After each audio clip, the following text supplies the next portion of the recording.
Disclaimer time. Unlike most of the other BioWare games, I've actually only played Jade Empire twice. Once when it came out, and once for this Rumination. So I don't know it as well as I do the other titles, and to be honest, I don't really have as much to say about it. Make of that what you will. I did still enjoy it. Jade Empire feels weird to me. Historically speaking, as of this very moment, in fact, as of just this last week, BioWare admitted that they're not opposed to going back to doing Star Wars games again, but they really want to focus on Dragon Age and Mass Effect. And yet, no mention is made of Jade Empire.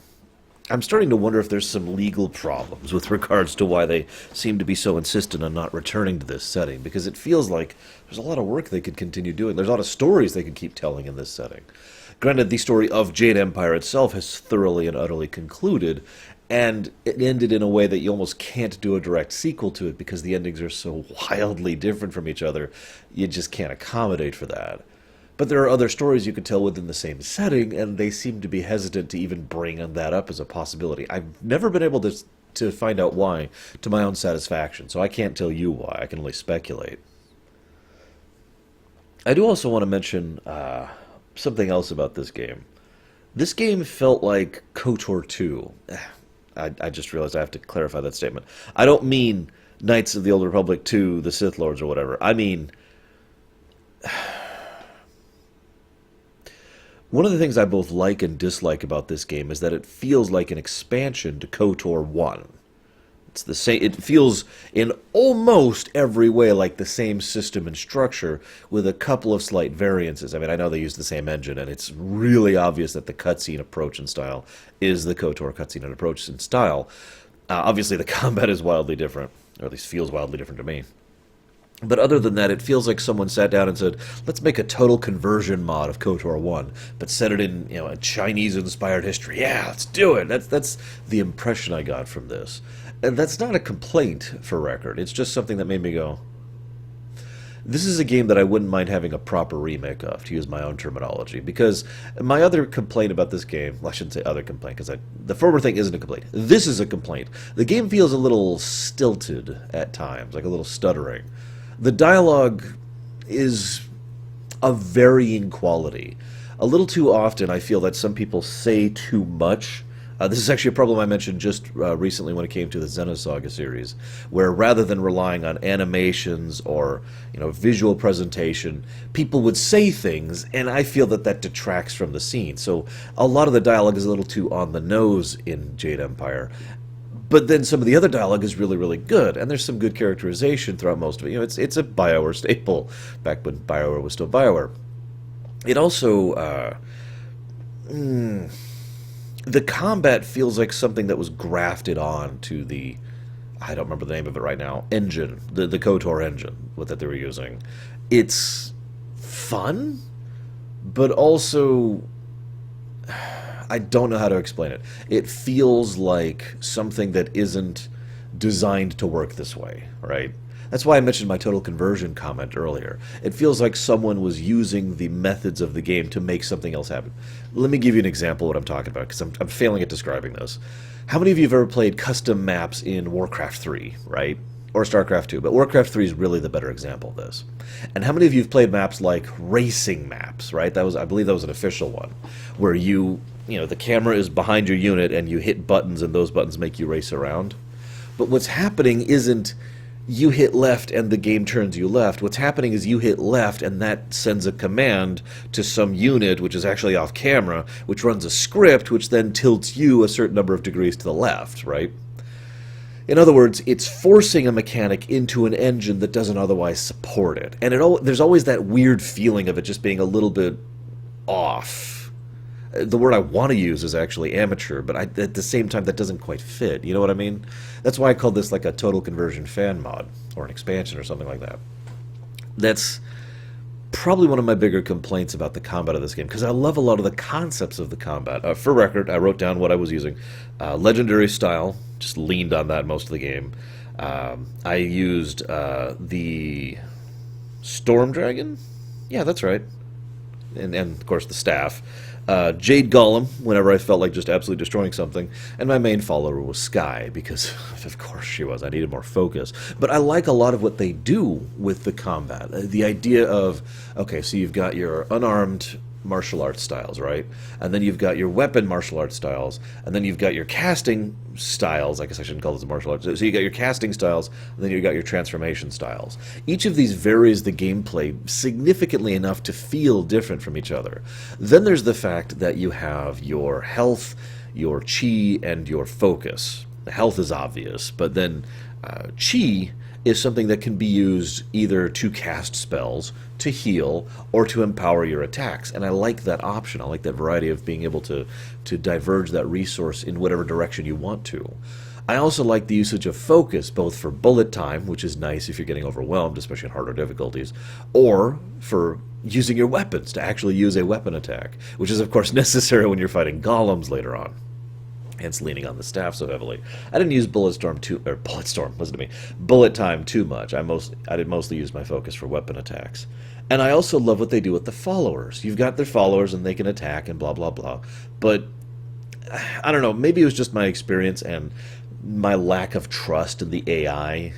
I ended up pretty much putting all of my followers that I could, because not all of them have the mode, into support mode, where they just sit there and go vroom, vroom, or whatever, and give you benefits for doing so, hence my leaning on Sky so much. I like that. I like a lot of those options and a lot of those design choices. I think those would be awesome in an engine specifically designed to take advantage of it. This should be a full, straight-up action RPG. It just doesn't feel like one to me. And I have a feeling I'm going to get blasted for this. Don't mistake this. I did enjoy going back through it in Jade Empire. Although, if I'm being honest, I don't think I enjoyed it as much as my first time. And that's the next thing I want to comment on. This is a game where your choices matter pretty significantly. It's also a very short game and a very dense game. This is something that I feel it works in its favor. There's a lot happening in a short period of time, and that allows you to make your choices matter a little bit more than they otherwise would, because it only has to matter for the next 8 hours or 10 hours or whatever. And one of my favorite examples of that is the final battle, where who shows up and how they show up and whether they support you and all that fun stuff changes significantly based on how you've been going through the game, who you've recruited, whose side quests you've done, which side of the good versus evil thing you're on, all that stuff. It's great. I actually did a little research and reading up to, in a walkthrough, all of the other options that can happen on certain quests and certain side things, including the final battle, like I mentioned, and the endings that you can get. And I was like, wow, that's really cool. Because while there are basically only 3 endings, there's a huge variety of things that can happen in the epilogue, which is kind of a BioWare standard, really. At least it was. So it's all good stuff. I like it. But this game feels like a game that...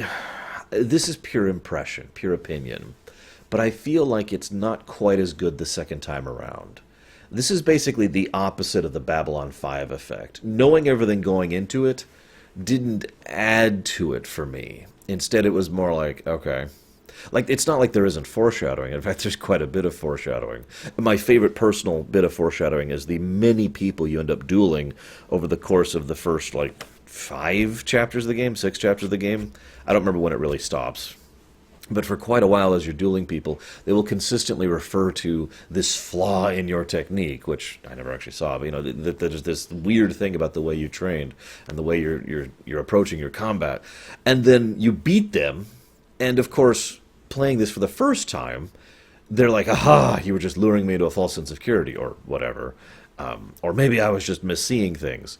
But since there was no real indication of that, I got the impression, the first time I was playing it, that was mostly about them seeing how you were still learning, leveling up, more or less literally. It's like, aha, you were fool to do this and up. I thought that's what they were going with. It didn't occur to me that it was a deliberately crafted flaw that could be exploited. Going through the second time, it's like, aha, yep, there's the flaw, and people keep pointing it out. It doesn't have the same impact, and while that can still be a good thing, in this case I don't think it was. I would love to hear your guys' thoughts on this one, because I really feel like I'm going to be on the outlier on this one. I felt like this game was actually not as good. I don't want to say worse because that implies I didn't like it. I still enjoyed replaying it, but just nowhere near as much as the first time. I think the other reason for that, though, leans heavily on the fact that a lot of the story elements rely on the misdirection and the twists. I want to explain what I mean by that really quickly. I'm not going to use any other examples because I generally have a policy of not spoiling other works in an unrelated work. But presume for a moment that there's a game. We'll call it the Sled Simulator 5000. And in Sled Simulator 5000, all of the game is building up to one crucial climax point. And oh my god, it was his sled! Bom, bom, bom. Now, that can work. And that's a good story approach, especially if it's well constructed and well presented. But that work will inevitably be weaker the second time you go through because you know. You know where it's going and you know what it's doing. You might enjoy the ride still. Like I enjoyed the ride through Jade Empire. But I feel like Jade Empire leans so heavily on the power of its twists, of which there's more than one. But the big one being Lee, of course, Sun Lee. I keep wanting to say Sun Lee, and then they keep saying Sun in-game, and it's like, okay, I need to make a note to pronounce that correctly, or people are going to jump down my throat. But, Lee is the biggest example of this, although he is not the only example of this. The game also does a lot of, here's a big reveal, just kidding, that's not really the big reveal. And there's a lot of leaning on, how do I put it, subversion of typical things. So, the Emperor is a weak and sniveling coward and being ruled from the shadows by the true power of the Empire, Death's Head. No, just kidding. Death's Head is actually just an armored, a soul that's been bound to a suit of armor. That was Sun Kin. And the Emperor is the really evil guy. Oh, wait, the Emperor and Sun Lee is the real evil guy. And right? Like, I'm nailing the big ones, but you get my point. There's a lot of stories. Most of the particular arcs going through feel like subversion. This is what you're expecting, but then it was really this. The arena arc comes to mind immediately. You must go against the Ravager, who's merely a pawn of the guild. Blah, blah. Oh my god, it's Raging Ox. Now, I mentioned this. I want to give a bit of contrast to what I'm talking about, because I will use Babylon 5 as an example. Babylon 5 certainly has reveals and twists, but I feel like a lot of the strength of Babylon 5's story does not lean on those twists. In other words, not everything is building up to, oh my god, it was secretly his sled. Instead, you're building up and having character stuff and having story stuff and plot stuff and things are moving forward, and then something happens like, oh crap, now I gotta do this instead. Right? In other words, a story like that lessens the impact of the twists or the reveals, and as such, in my opinion, works better on a second playthrough, or a second watch-through in the case of Babylon 5. Does that make any sense? I hope I'm making some kind of sense here, because I was trying really hard to wrap my mind around this when I was going through. It's like, why am I just not getting into this that much? Now, the next thing I want to talk about is Huttese, because I liked what they did with the Old Tongue. Apparently, they actually did bring in a linguist in order to try and make the Old Tongue sound like a language. But every time I heard it, I just kept thinking it was Huttese. Like, every time. It sounded so much like it. It was very strange. They did a good job with it.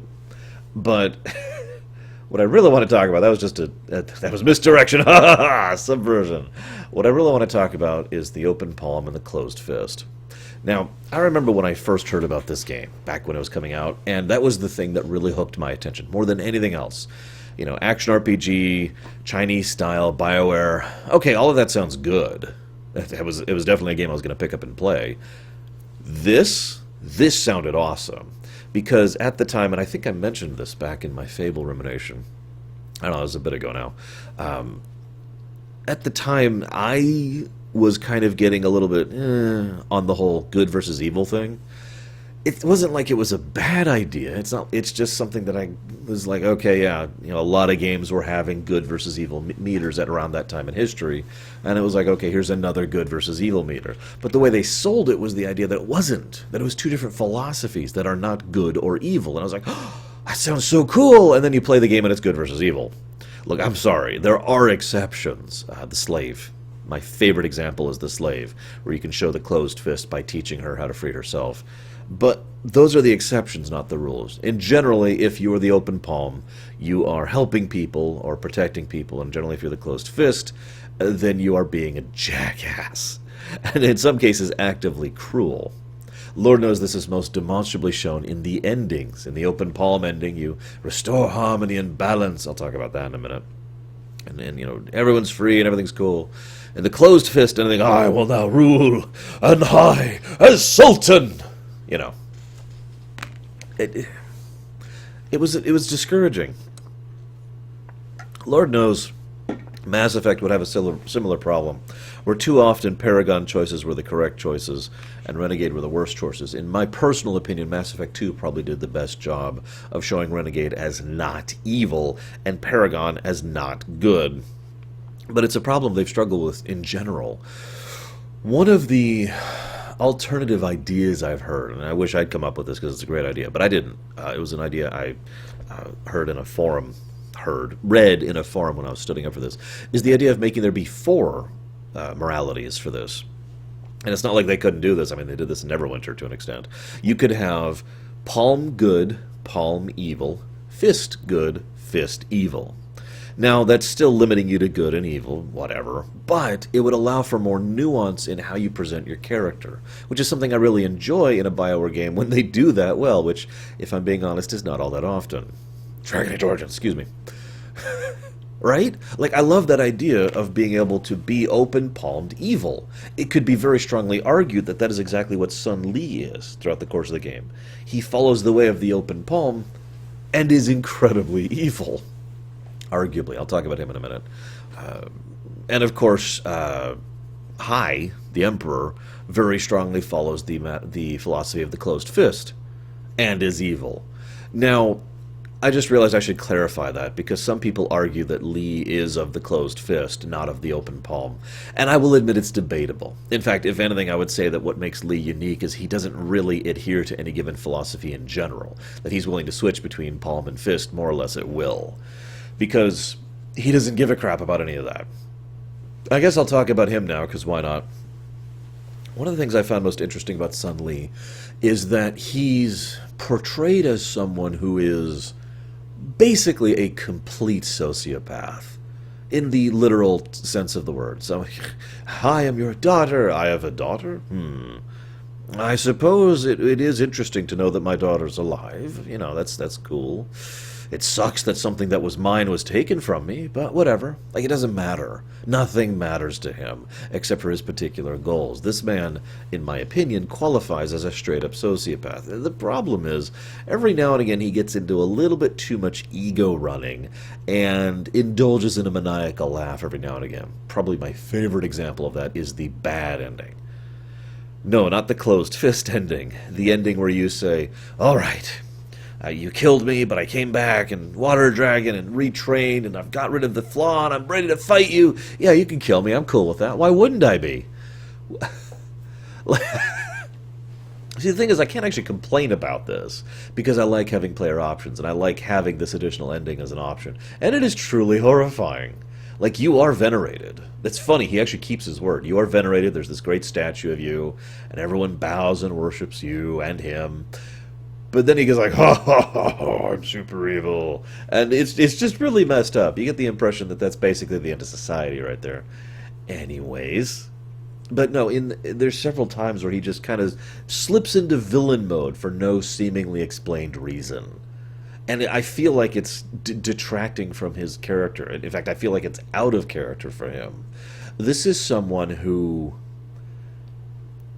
How do I phrase this? To me, I would say he is someone who is eminently logical. In fact, I would almost say he has a similar mindset to the Borg. Hear me out. I swear I'm going somewhere with this. My interpretation of the Borg has always been they are logic without morality. That they legitimately feel like they are helping others and helping you and uplifting other races into their collective, and in so doing improving the collective. It's a natural process of self-improvement to try and make things better for them and for everyone else. They're not particularly selfish, and they're not particularly evil. They're just the Borg, you know? And that's the impression I got from him, because to him, it's the same mentality. This is what matters to me. In his case, it was him being the god who rules over the Jade Empire, and establishes what he believes to be the proper order of things within this new empire. And upon so doing, everything else is expendable. Everything else doesn't matter. It kind of gets into that whole definition of victory thing. To him, victory was so important, and his definition of victory so important, that nothing else had importance. Yeah, I have to spend literally years, decades, in order to set up this plan and manipulate this person and manipulate these people. I will train completely unrelated students who have nothing to do with my overall plan. They're just here to make it look like I'm a normal, teacher of martial arts or whatever. And I will arrange the bandit attack. Well, that's debatable, but I will definitely arrange the Lao the Greater and Lao the Lesser and Nathan Fillion. Gao, not Lao. Sorry. I was thinking of Nathan Fillion and Gao at the same time. They just kind of blurred in my mind. Gao the Lesser and Gao the Greater. And Nathan Fillion, who was actually really awesome despite the fact that he played a prat. Why did he play a prat? God damn it, he's Nathan Fillion. Anyways.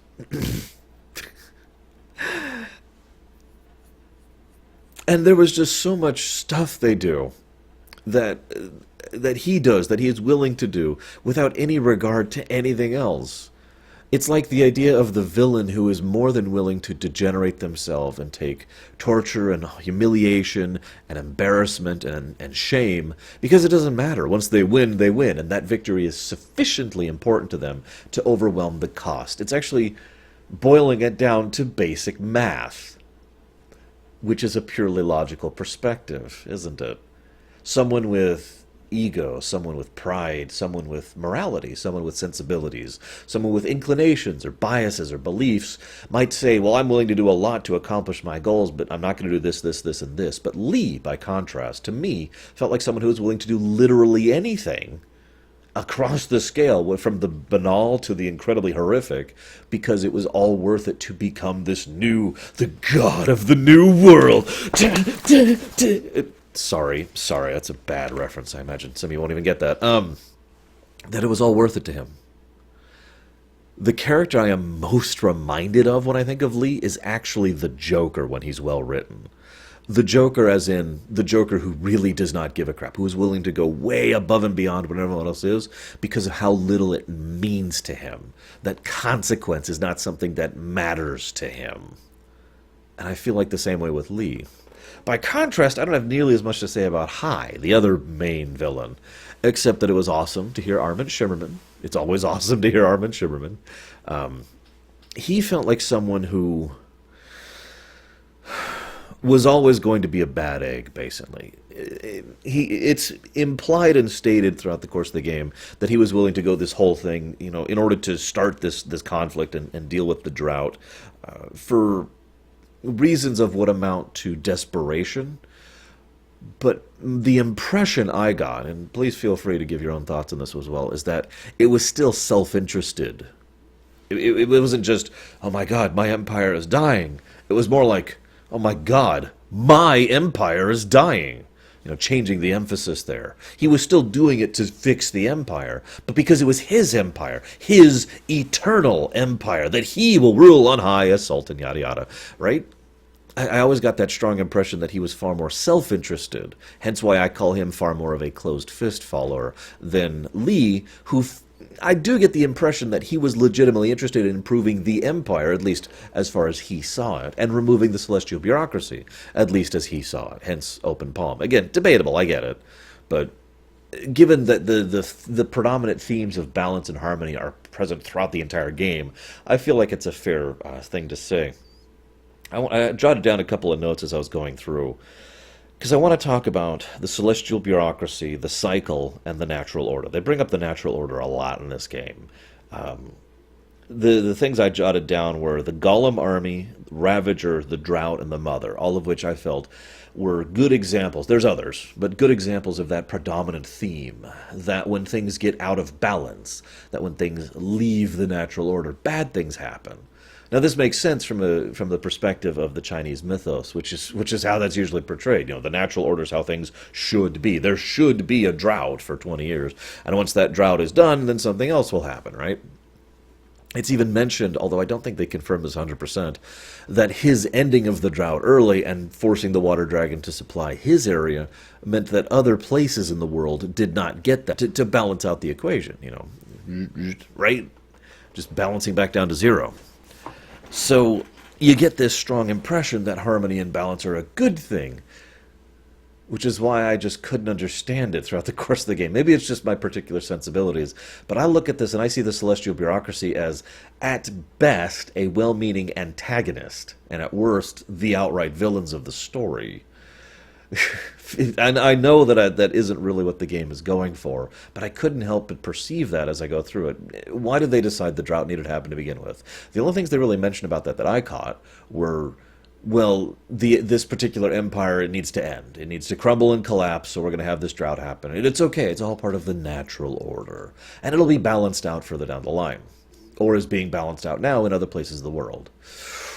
Okay. It's hard for me to accept I'm going to have this horrific thing happen with the deaths of thousands, if not millions. Horrible deaths, too. Drought is not a fun thing. Because it's better in the long run, trust me. You could argue that they're taking the long view, but I'm reminded of the fox. Or was it a wolf? I don't remember. It was in the Mother storyline, Chapter 5. That was Chapter 5, right? Yep, Chapter 5. I'm reminded of the story arc there and how she can give a morality tale, which doesn't sound like what we define as morals. Now, in my opinion, that was the point. That was done deliberately. That the Celestial Bureaucracy values different things and perceives things differently than we do. That makes sense. But that is my point. That I cannot call them good because what they want, what they believe is best, is not what is best for us. It is what is best for them. Hence why I say well-meaning antagonists at best. I also felt really strongly that the Celestial Bureaucracy was, what's a good word? A bureaucracy. That it just had so many issues and so many problems in its functioning. I mean, I remember the guys, you have caused me so many problems. Really? Just me? I haven't done that much, dude. Like, how do you guys deal with every time a major battle breaks out where hundreds of thousands of people are fighting at the same time? I got the very strong impression of, for lack of a better term, incompetence when it came to the Celestial Bureaucracy. In fact, the word I want to use specifically is bloated. That they haven't quite gotten used to dealing with the overwhelming amount of crap they have to do in order to keep things running. Now, I'm not saying they need to be destroyed, because it's pretty clear they do need to keep things running because of the nature of the setting. I mean, we see what happens when the water dragon is usurped and the consequences of that, which brings me to the cycle of death and rebirth. I might have missed it. They talk often about how bad it is with the spirits warming the earth. One of the things that's mentioned is the idea that the spirit problem is just going to continue getting worse and worse and worse. So let's presume for a moment you have one spirit, okay? Hear me out. This one spirit can't really be destroyed in the strictest sense of the word. It has to be guided and then sent down and blah, blah, blah, blah, blah. So if you defeat it, which is possible, it'll eventually come back. But let's say it defeats you. Well, now you're dead. Well, you, Spirit 2, are now a spirit because you can't move on anyways because the water dragon's over there doing her thing. And by doing her thing, I mean being slowly bled for her water and being kept a prisoner in her own corpse. So now we have two spirits. Well, let's say each of them killed two people. And you already see where I'm going with this. The spirit army will never cease to expand because it can't be properly removed until true control over the spirits can be established, which Hai showed no real interest in actually doing, and Lee might have been able to accomplish that. He does state outright that that is his goal. I'm going to send the spirits on. I'm going to fix all this mess. But we have no information on if he's actually capable of doing that at all. Here's an interesting question for you. One of the big points about the whole thing is becoming a god. I shall become the god of the new world. And yet, this is Chinese lore, or I should say based on Chinese lore. A god is simply another being in this setting. I mean, yeah, they're certainly higher tier than humans, but they're only a higher tier than humans. This isn't, this isn't Q. There we go. Who could just do that and wipe out, I don't know, half reality or something like that. That's not feasible. They don't have that kind of power. So what would happen if the rest of the bureaucracy opposed Lee? What if any of the other bureaucracy opposed him? Would someone of the Water Dragon's equivalent power be able to fight him, for example? Since, remember, his own power is being divined from her, putting them at about equal level. You see where I'm going with this? It gets across the idea that even if he tried to usurp this and present this force upon the celestial bureaucracy and the physical world, that it wouldn't work. There's simply too much in the way of that. He has been upgraded, but only by a single step. He basically has better magic than he had before. And remember, magic is a normal thing in this setting, so that's not really saying much either. Anyways, getting back to the spirit problem. So the spirits are an ongoing problem, spreading and spreading and spreading.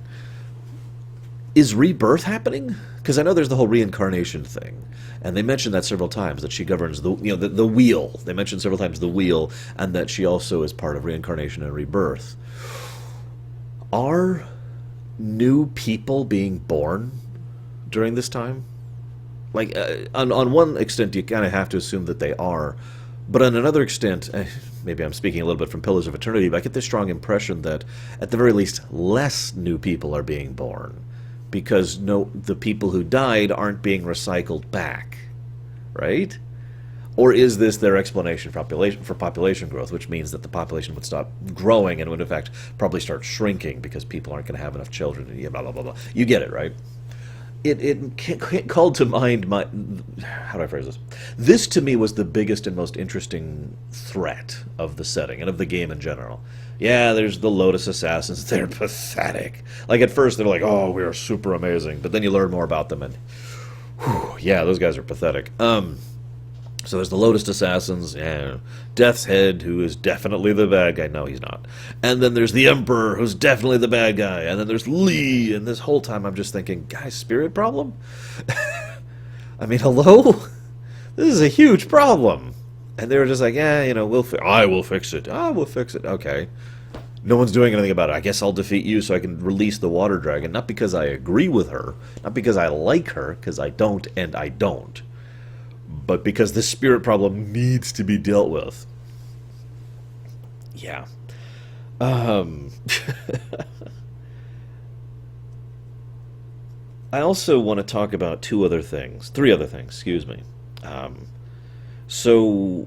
never finished talking about the open palm and the closed fist, did I? So, to me, I like the concept, because really, the open palm and the closed fist are the same as how I interpret the light side and the dark side. Now, obviously that is debatably true, and as I've discussed, including in my KOTOR lore run, the definition of the Force isn't. And it's being changed. Actually, with the recent AU stuff, they've been trying to codify what the Force is, and it is definitely not the way that I have interpreted it in the past. But the idea is, this is all about logic, peace, letting go of control, and basically going with the flow. Whereas this is far more about ambition or aggression, making things happen, doing things, feeling, emotion. So this is stability, internal stability, and this is internal movement. And I'm saying these words very carefully because this is not order and this is not chaos. That's not what this is about. This is about how you perceive things philosophically, and thus how you approach the world of view around you. And that's how I wanted to approach the game, because in all honesty, I would probably lean more towards the closed fist philosophically, and the dark side philosophically, because I believe very strongly in emotions, in action, and in doing. But so I played this game, and I'm like, this time I'm going to go more closed fist. I ended up reloading a save because I was going close. I was like, oh my god, that's horrible, was basically my reaction. It was such a damn shame. Like I said, that's what really sold me when I first got into this. I'm sorry, I'm repeating myself. Let's move on. I don't have much to say about your companions this time around. I'm not just going to forget Candor's Ordo this time, I swear, but I really have nothing to say about any of them. My biggest complaint I've already mentioned. Too often they will just flat out say, here is what I am feeling right now, and here's what I'm thinking right now. Here's what I believe about this. And something about it just kind of pulled me out of them to the point where I just didn't care that much about most of them. The biggest thing I want to comment on is the Whirlwind and how he's kind of a horrible person who probably shouldn't actually be in my party. Although that is a BioWare staple, isn't it? Having at least one villainous person or one horrible person in your party, right? I did like Sagacious. I liked Sagacious Zoo a lot, actually. He was probably one of the only examples in the game, in my opinion, of someone who really followed the philosophy of the closed fist without being an evil bastard. Someone who firmly believed in action, in aggression, in doing, in feeling, in moving, but without just being, and then I will destroy those puppies. Anyways. Next thing I want to talk about is, and I wrote down his full name so I wouldn't forget it, Sir Roderick Ponce von Fondelbottom, the Magnificent Bastard. I don't have much to add to that. I only have two things I wanted to say. First of all, that his section was awesome, and that everyone who plays this game should go out of their way to do that.